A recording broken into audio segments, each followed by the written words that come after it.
This naturalrefrigerants.com article is being read by an automated voice. ATMO America. New York Environmental Agency declares support for natural refrigerants by Michael Gary. Published July 13th, 2026. If businesses are going to invest money in equipment that's supposed to last for decades, can we help them just leapfrog over temporary solutions to something that's future-proof?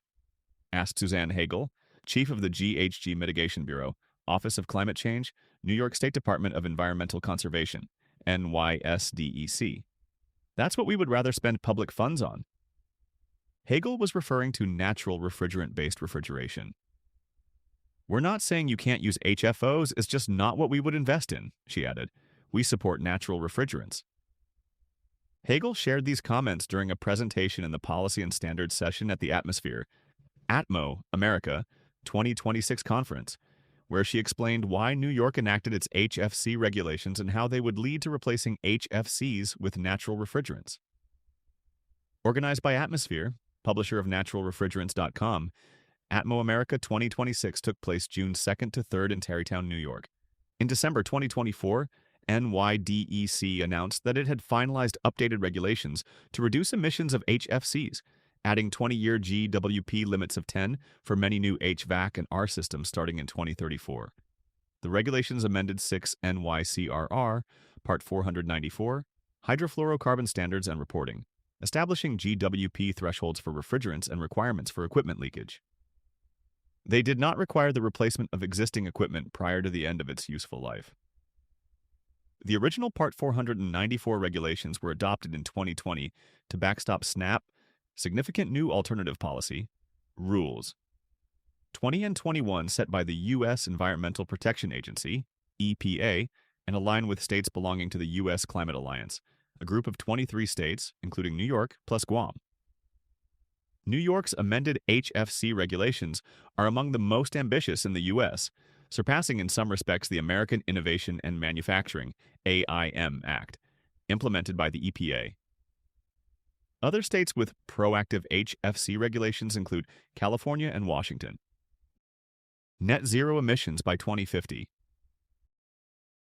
The new HFC rules were designed to help implement New York's Climate Leadership and Community Protection Act, CLCPA, which required the state to reduce greenhouse gas emissions from 1990 levels by 40% by 2030 and by 85% by 2050, achieving net zero emissions. New York's final 2026 budget, passed the week of May 27th, eliminated the 2030 requirement and replaced it with a 60% reduction target by 2040, qualified by the phrase "to the maximum extent feasible and cost-effective." The 2050 mandate of 85% reduction remains unchanged. The state also changed its emissions counting method from a 20-year GWP basis to a 100-year GWP basis. Hagel said she did not regard these changes as materially impacting the Part 494 HFC regulations or what we need to achieve with HFCs. State HFC regulations like those enacted by New York, California, and Washington have been criticized for creating a fragmented regulatory framework in the U.S. But Hagel defended the New York Part 494 regulations as being a necessary safeguard and enabler of the state's net zero goal, given the uncertain political climate at the federal level and the checkered history of the EPA's HFC regulations. In 2017, the U.S. Court of Appeals for the D.C. Circuit struck down a 2015 EPA rule that phased out HFCs under the Clean Air Act. In May of this year, the EPA finalized a reconsideration of the Technology Transitions Rule, part of the USAIM Act, enacted in 2020 to address the appellate court's objections, postponing the imposition of stricter limits on HFCs from 2027 to 2032. We'd rather have a state regulation that doesn't change, and this is the law, and this is what we're going to see implemented than keep having to play this game, said Hagel. The amended Part 494 regulations have faced pushback in New York. In April, an effort began in the New York State Legislature to roll back the regulations so that they match USAIM Act. Separately, in January, the AHRI and HARDI trade groups appealed a court decision in December rejecting their action to void the updated Part 494 HFC regulations in New York in their entirety. In May, HARDI was granted a preliminary injunction that would halt a ban on bulk virgin sales of R404A and R507A under Part 494 until the outcome of the appeal is decided. Reining in HFCs, Hagel stressed the importance of 2050 state and corporate net zero CO2 emission goals as well as national determined contributions, NDCs, from countries to keep global temperatures from rising beyond tolerable levels.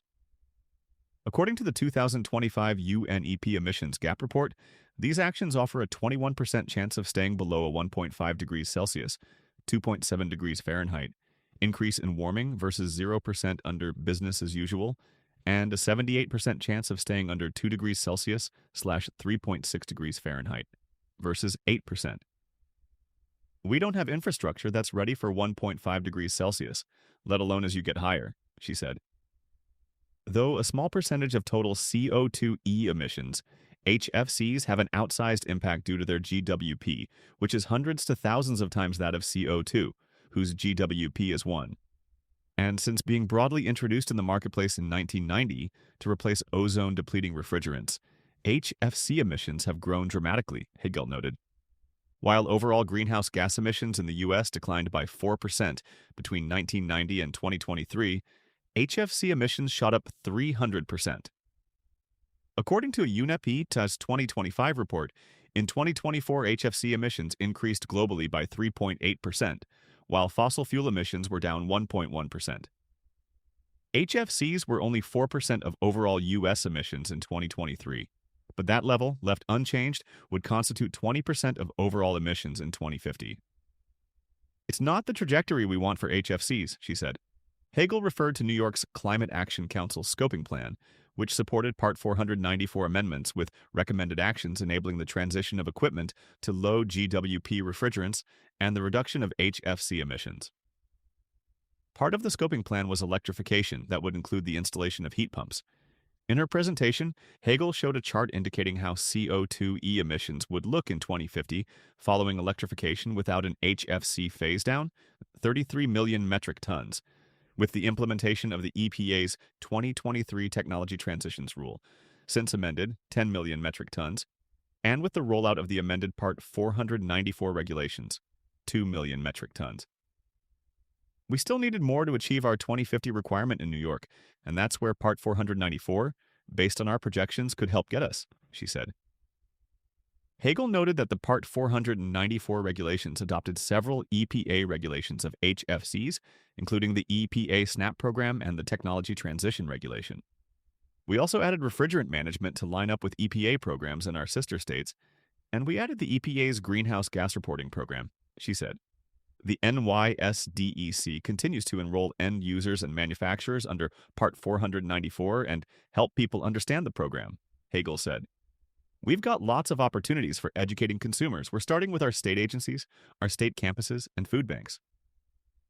NYDEC and the North American Sustainable Refrigeration Council, NASRC, run a funding program with a $500,000 budget to support the installation of natural refrigeration systems in disadvantaged communities or by end users that serve a disadvantaged community.